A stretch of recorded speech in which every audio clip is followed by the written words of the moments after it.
찬송가 428장 함께 찬양하겠습니다.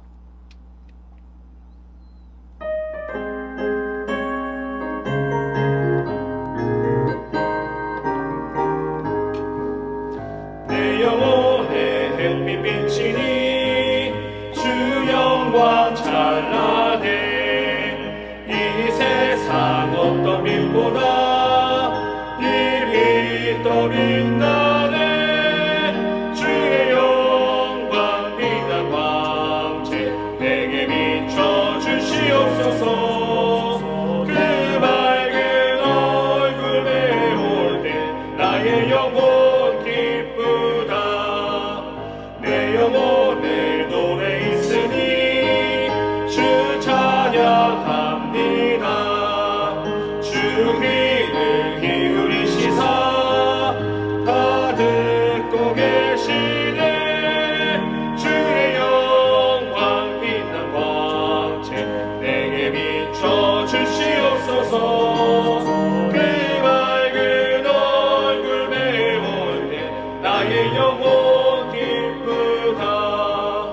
내 영혼에 봄날 되어서 주 함께 하실 때 그 평화 내게 깃들고 주 은혜 꽃피네. 주의 영광 빛난 광채 내게 비춰 주시옵소서. 그 밝은 얼굴 배울 때 나의 영혼 기쁘다. 내 영혼에 희락이 있고 큰 소망 넘치네. 주 예수 복을 주시고 또 내려주시네. 주의 영광 빛난 광채 내게 비춰 주시옵소서. 그 밝은 얼굴 배울 때 나의 영혼 기쁘다. 기도하겠습니다. 사랑해 주님 감사합니다. 오늘도 이 새벽을 깨우게 하시고 말씀의 자리로 우리를 부르시니 감사합니다. 죽을 수밖에 없는 죄인인 우리가 온전히 주님 안에서 구원받아 살게 해주시니 감사합니다. 늘 주님의 사랑을 잊지 않게 하시고 은혜에 감사하며 살아가게 하여 주시옵소서. 그러나 우리는 늘 똑같은 죄를 반복하며 살아갑니다. 알고도 지은 죄, 모르고도 지은 죄를 짓고 살아갑니다. 주님, 용서하여 주시옵소서. 우리 수유제의 교회를 사랑하시어 주께서 함께 역사하시는 교회가 되게 하여 주시옵소서. 조윤서 담임 목사님에게 성령의 능력을 부어주시고 주의 일들을 잘 감당할 수 있도록 주님께서 인도하여 주시옵소서. 우리 수유제의 교회 성도들 한 사람 한 사람 주님께서 불러주셨으니 주의 일들을 잘 감당하며 나아가는 성도 되게 하여 주시옵소서. 성도들의 삶 가운데 주님께서 지켜 보호하시고 하고자 하는 모든 일 가운데 주님께서 함께 일하여 주시옵소서. 또한 몸이 아파 힘들어하는 성도들, 마음이 힘든 성도들 가운데 주님께서 찾아가 주셔서 치유하여 주시고 다시금 주님께 나와 예배함의 기쁨을 누리게 하여 주시옵소서. 예수님의 이름으로 기도드립니다. 아멘.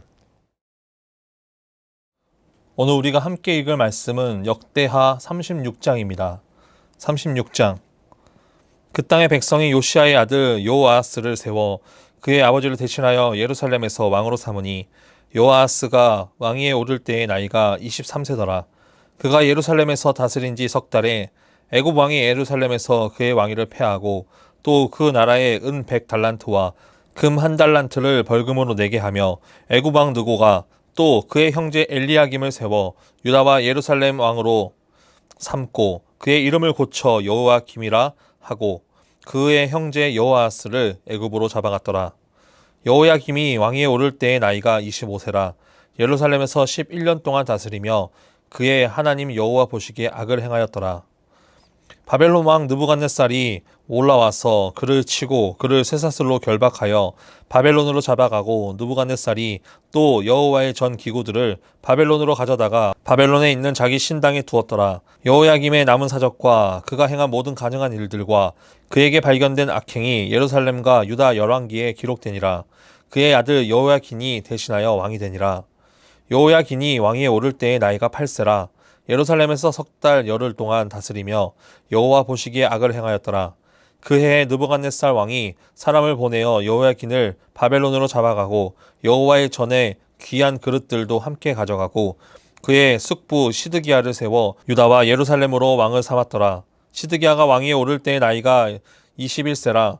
예루살렘에서 11년 동안 다스리며 그의 하나님 여호와 보시기에 악을 행하고 선지자 예레미야가 여호와의 말씀으로 일러도 그 앞에서 겸손하지 아니하였으며, 또한 느부갓네살 왕이 그를 그의 하나님을 가리켜 맹세하게 하였으나 그가 왕을 배반하고 목을 곧게 하며 마음을 완악하게 하여 이스라엘 하나님 여호와께로 돌아오지 아니하였고, 모든 제사장들의 우두머리들과 백성도 크게 범죄하여 이방 모든 가증한 일을 따라서 여호와께서 예루살렘에 거룩하게 두신 그의 전을 더럽게 하였으며, 그의 조상들의 하나님 여호와께서 그의 백성과 그 거하시는 곳을 아끼사 부지런히 그의 사신들을 그 백성에게 보내어 이르셨으나, 그의 백성이 하나님의 사신들을 비웃고 그의 말씀을 멸시하며 그의 선지자를 욕하여 여호와의 진노를 그의 백성에게 미치게 하여 회복할 수 없게 하였으므로, 하나님이 갈대아 왕의 손에 그들을 다 넘기심에 그가 와서 그들의 성전에서 칼로 청년들을 죽이며 청년 남녀와 노인과 병약한 사람을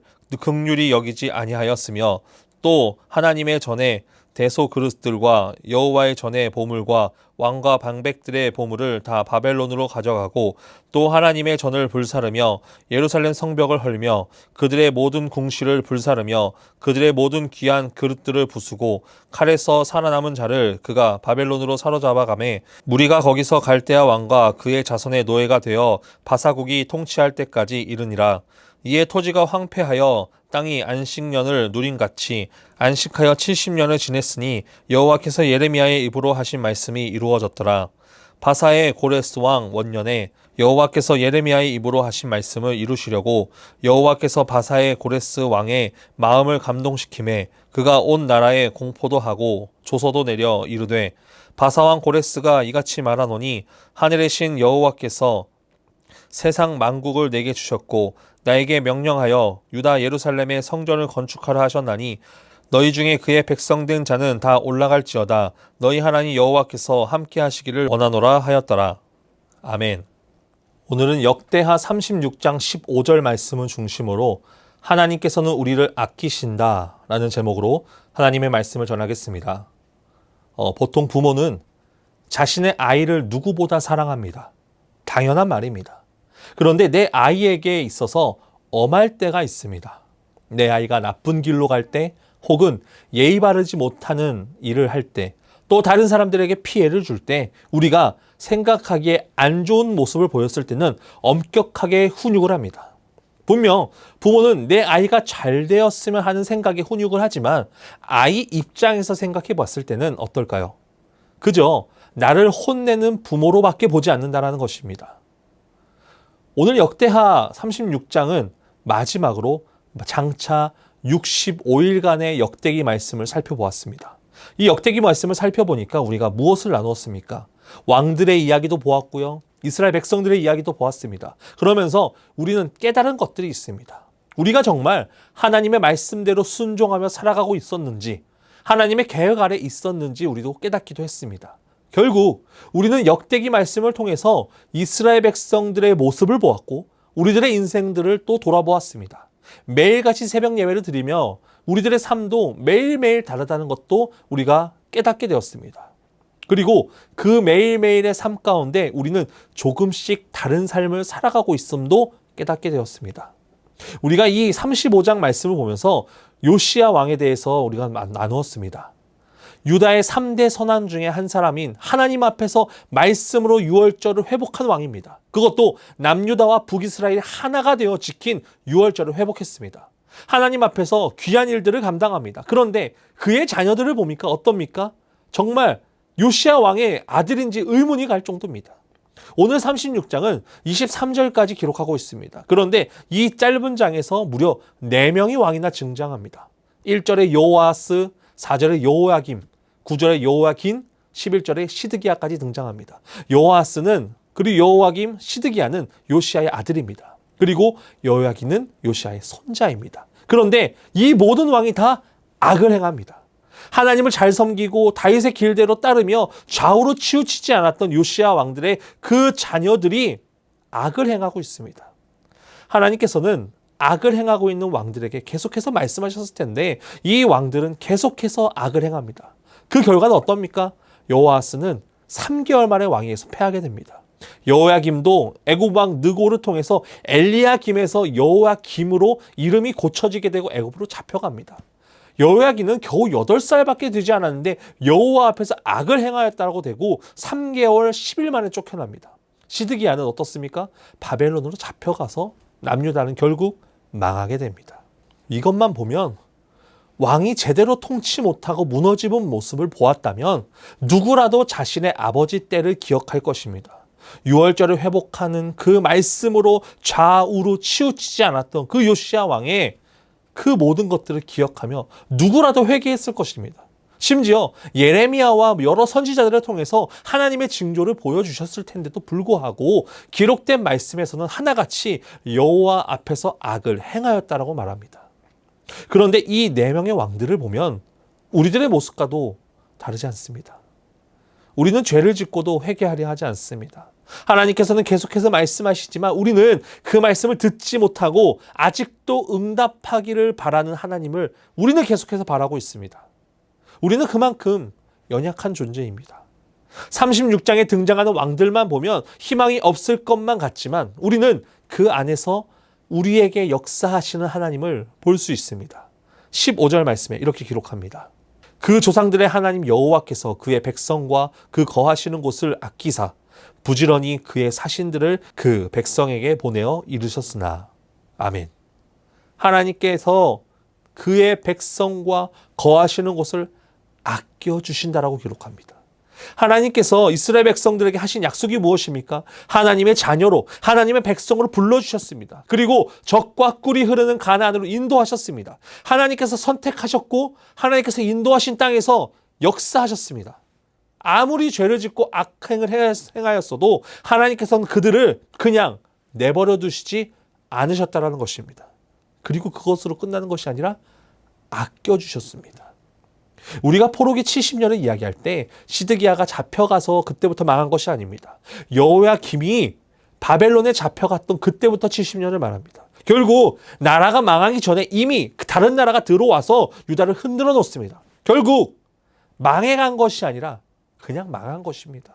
우리도 마찬가지입니다. 우리가 하나님을 떠나 다른 길로 간다면 망해가고 있는 징조가 아니라 그냥 망한 것입니다. 우리 마음 가운데 하나님 외에 다른 생각을 하고 있다면 이미 망한 것입니다. 그렇다면 그냥 망하는 것으로 끝날까요?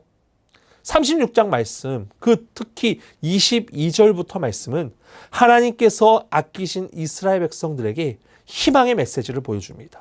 22절, 23절 말씀입니다. 바사의 고레스 왕 원년에 여호와께서 예레미야의 입으로 하신 말씀을 이루려고 여호와께서 바사의 고레스 왕의 마음을 감독시키심에 그가 온 나라에 공포도 하고 조서도 내려 이르되 바사 왕 고레스가 이같이 말하노니 하늘의 신 여호와께서 세상 만국을 내게 주셨고 나에게 명령하여 유다 예루살렘에 성전을 건축하라 하셨나니 너희 중에 그의 백성된 자는 다 올라갈지어다 너희 하나님 여호와께서 함께 하시기를 원하노라 하였더라. 아멘. 바사는 어디입니까? 페르시아입니다. 바벨론은 페르시아에 의해 망하였습니다. 이스라엘 왕들이 하나님 앞에서 악을 행하였지만 하나님께서는 그들을 아끼셨기 때문에 다른 왕들을 통해서 역사하십니다. 이제는 바사 왕 고레스를 감동시켜 포로 생활을 끝나게 하시고 다시금 이스라엘로 돌아올 수 있는 역사를 보여주십니다. 여러분, 우리가 역대기 말씀을 끝내면서 한번 생각해 볼 것들이 있습니다. 역대기 말씀은 포로에서 돌아온 이스라엘 백성들이 다시 새롭게 하기 위해서 붙잡았던 것들이 있습니다. 바로 성전 중심의 신앙, 그리고 다윗 중심의 신앙이었습니다. 그들은 이미 실패했다고 생각하였고 실패하지 않기 위해서 하나님 앞에서 가장 화려했던 순간들을 기억하고 그대로 하기 원했습니다. 그것을 보며 우리들도 깨달아야 됩니다. 우리는 매일같이 같은 삶을 반복하며 살아가지만 그 안에서 작은 변화들로 인해 죄를 짓기도 하고 하나님 앞에 나아가기도 합니다. 가장 중요한 것은 우리가 어떤 상황 가운데 있을지라도 하나님께서는 우리를 끝까지 포기하지 않으시고 아껴주신다는 것입니다. 부모가 내 아이가 잘 되길 바라는 마음으로 아끼듯이 하나님께서는 우리를 아껴주시고 우리와 함께 하여 주신다는 것입니다. 그러니 우리는 어린아이가 부모가 훈육을 해서 이제 나를 싫어하는 것 아닌가라고 착각하는 것을 벗어버리고 나를 끝까지 포기하지 않으시는 하나님의 마음을 늘 이해하고 마음을 품고 살아가는 성도 되길 간절히 소원합니다. 하나님께서는 우리를 포기하지 않으시고 끝까지 아껴주십니다. 그 은혜를 받아 누리며 오늘 하루도 승리하길 간절히 소원합니다. 기도하겠습니다. 살아서 역사하시는 하나님 아버지 감사합니다. 오늘도 이 새벽을 깨우게 하시고 말씀의 자리로 우리를 부르시니 감사합니다. 주님, 하나님께서는 우리가 어떠한 길로 가든지 우리를 다시 돌이켜 주님께로 돌아오게 하시고 아껴주신다는 것을 주님 믿습니다. 우리가 하나님께서 아껴주심을 늘 감사하며 다른 길로 나아가는 것이 아니라 오직 주님만을 바라보며 나아가는 삶이 될 수 있도록 인도하여 주시옵소서. 온전히 주님 한 분만을 바라는 마음으로 주님만으로 만족하는 삶으로 살아가는 우리들이 될 수 있도록 역사하여 주시옵소서. 연하여 주기도문 하심으로 예배를 마치겠습니다. 하늘에 계신 우리 아버지, 아버지의 이름을 거룩하게 하시며 아버지의 나라가 오게 하시며 아버지의 뜻이 하늘에서와 같이 땅에서도 이루어지게 하소서. 오늘 우리에게 일용할 양식을 주시고 우리가 우리에게 잘못한 사람을 용서하여 준 것 같이 우리 죄를 용서하여 주시고 우리를 시험에 빠지지 않게 하시고 악에서 구하소서. 나라와 권능과 영광이 영원히 아버지의 것입니다. 아멘.